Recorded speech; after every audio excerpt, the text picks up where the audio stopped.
The paper is a chapter from my book project. And so this was the one that I sort of wanted to pursue publishing first and was sort of farthest along. But the project as a whole looks at taste in the 18th century as a kind of a proxy for moral judgment, a way to develop relationships between individuals and to hone citizens' judgment more generally. And I got interested in this topic broadly, sort of watching political polarization play out, especially when I was in graduate school after Donald Trump was elected. And I was really trying to think about how people can relate to one another across party lines or huge ideological differences. And I noticed this thread in many texts in the 18th century about taste acting as this way to connect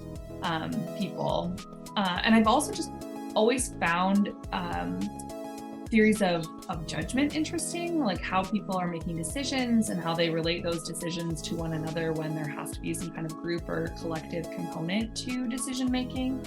And I really noticed how taste was just acting as another version of moral and political judgment in the 18th century and could solve certain political problems. And I also especially noticed, and this is why it was interesting for me in Smith, how taste is so different from economic judgment in the way that economists talk about rational choice. And then I guess just broadly, I've always been interested in the aesthetic, how music, literature, and art can move us. And for Smith, he's talking about taste right at the beginning of TMS alongside his description of sympathy. And I thought, how come nobody's talking about this? It seems important to him if he's introducing it really in the early chapters with sympathy. And I wanted to try to figure out what was going on there.